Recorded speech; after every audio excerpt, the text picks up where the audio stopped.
Hello, Mark here from Present Day Production. Now, if you're just starting out in home recording land, you may be forgiven for thinking that you need to invest in and check your mixes on one or two of these. And yes, you do need to do that, assuming you're also into video editing and that you always check your video on one of these. So, what's the point of this? Well, I use a 4K HDR monitor in there and it's just too clear. I like a bit of real world grittiness, you know, it brings out the skin tones a bit. Right. Yeah, logo. The Auratone 5C Super Sound Cube, as seen on high-end recording studio meter bridges the world over, usually snugly sitting in between a pair of Yamaha NS10s. Now, this video isn't aimed at those who already use these day in, day out and achieve great results. In fact, many hit records have been mixed almost entirely on these, the Bee Gees' Saturday Night Fever soundtrack and Michael Jackson's Thriller, to name but two. In fact, there is something very useful that these have to offer, a positive that they also share with the infamous NS10, but more on that later. This video is for those of you who see them in classic studio photos or interviews with mixing legends on YouTube and think that somehow owning one or two will transform your mixes to another level. It won't. These speakers first became popular not because they offer some magical window into the mid-range, but the original Auratones were also known as awful tones and horror tones. They were grotbox speakers. They were designed to sound a bit shit. When they first became popular, the vast majority of the music-consuming public were listening to AM radio. Now, bass contains a lot of energy and is bulky and expensive to reproduce, and treble gets lost easily in the average room acoustic or buried under conversation and background noise levels. So the speakers in these little AM radios were predominantly focused on reproducing the all-important mid-range, so as we could clearly hear what the radio show presenters were talking about, what the football results were, what was happening in the news, and for some commercial stations, the adverts. And here's the important concept that you need to grasp if you're thinking of investing in one of these or one of the many clones or other variants available on the market today. People aren't listening to music on AM radio anymore. But just as we are only any good if our SM7B is going into a Neve 1073 and our drums are always tracked through a rack of API preamps and then summed in a box of wire costing upwards of $5,000 because that's how they did it in the 70s, and if you're not doing that, that's why what you recorded last Tuesday sounds like crap. The marketing is insistent that what we did in the previous century was better because of the gear we used, and it will tell you that these are essential in helping your mixes translate to a wide variety of systems. And that's bollocks. And most of the mix engineers I know who are knocking it out of the park today, often entirely in the box, sold their original Super Sound Cubes just as the internet took off, the bullshit was more easily spread, and the price of the originals started to skyrocket. And they are checking their mixes on what people are actually listening to music on today. Headphones, earbuds, Amazon Alexas, smartphones, tablets, laptops, and in the car. So if you want something to check your mixes on for today's average consumer, then you probably already own it. Hook up your Bluetooth speaker and make sure you can still hear what the bass is doing. But of course, it won't be long before something happens on the internet that makes one particular model of Bluetooth speaker much better than all the others for referencing mixes. The Fission Tech 2 Bluetooth speaker is seen in kitchen and recording studio top and the globe around, endorsed by Andrew Lord, Algae Mountain, among more others numerous. Inspire your create today with the Fission Tech 2 Bluetooth speaker. Feature cordless cabletivity via 2 Bluetooth or 1 flailing battery by an addition included funk wire connection to any device. Enable plus charge with vision of latent low latency Latin lobster Langoustine to create the perfect Inspire your mid-range. Translate and superb your mix with Fission Tech 2 Bluetooth speaker today. If sound good on this, sound good on anything. Fission Tech 2 Bluetooth speaker. Inspire your create. So check your mixes on what consumers are actually listening on today, not what they were listening on in 1982. And unless you're in some specific broadcast niche, that isn't AM radio. So why did these things become so popular? Well, there are many stories about how the Yamaha NS10, a passive hi-fi speaker, took off in studio land. But the one I love and was told years ago by someone somewhere and probably then simplified in my brain is this one. Stories are made up in my head just now. Bob Clearmountain went into a studio to mix, I don't know, a Bruce Springsteen album, and the monitors in the studio were broken. So he called a mate who lived down the road who had an okay-ish hi-fi and asked him if he could bring his okay-ish hi-fi speakers up to the studio so as Bob could do some work. In walk a pair of Yamaha NS10s. Bob was just becoming the superstar mixer we all know and love him to be today, and a top recording magazine was in the studio to do an interview and photo shoot with him. Now this is the part I really love.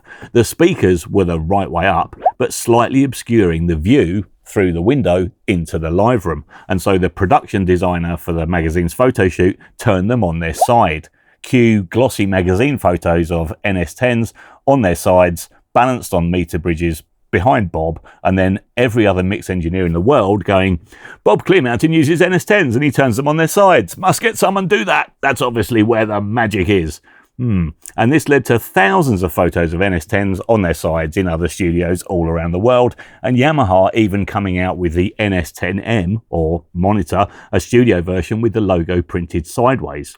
Then Yamaha discontinued the NS10, the second-hand price goes through the roof, and that's the point at which I sold mine, because to me, they were shit, but immaculate and worth much more than I paid for them. And do I regret it? Well, no, not one bit.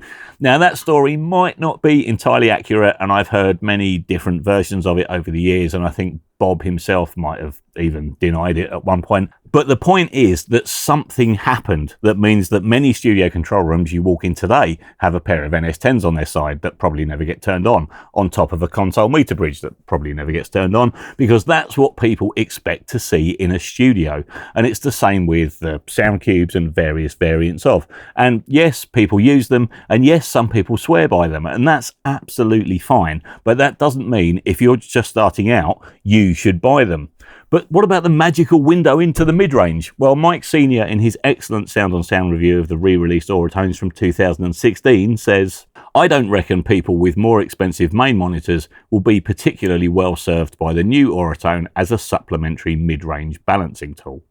I would always recommend to those starting out in any kind of audio-based production that you spend as much money on one set of decent monitors as you can, treat the room they're in as well as you can, and then get to know those monitors really, really well by listening to commercially available music that you know and love on them as often as possible. But why one set and not two? Well, because with two, you've got to learn two sets, and life's too short. And which ones do you trust, set A or set B? Or do you try and find a middle ground and get your mix sounding just average on both?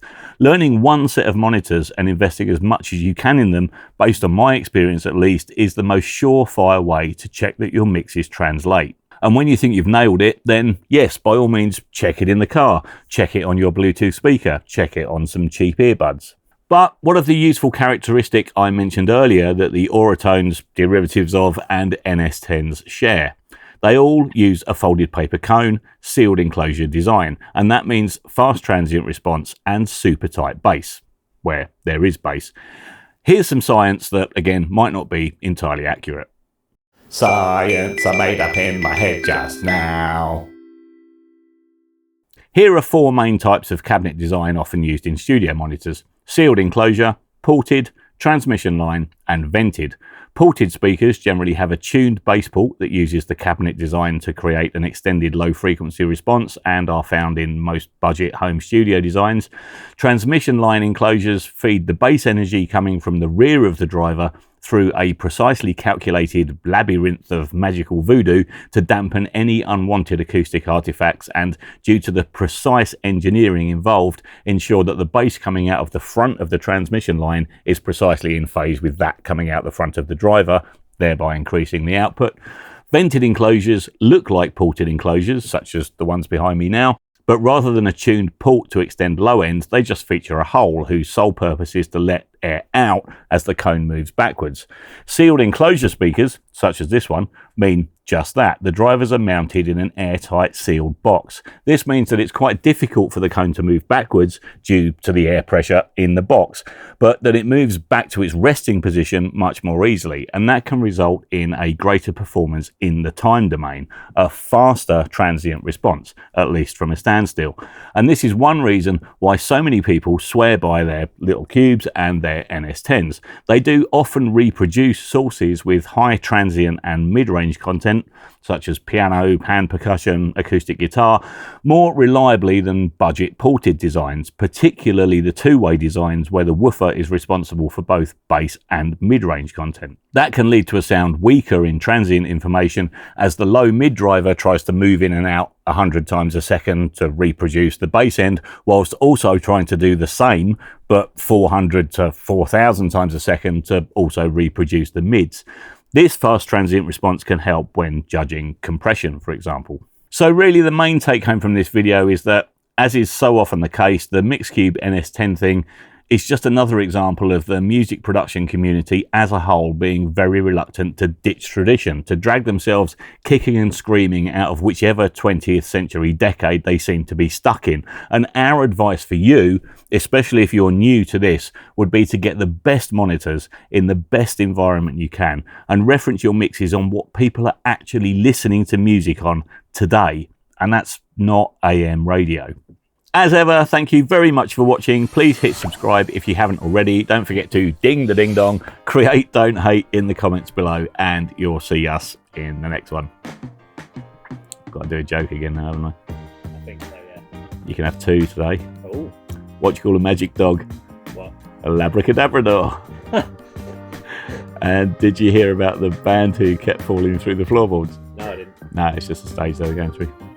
That one just deserves a round of applause, I think.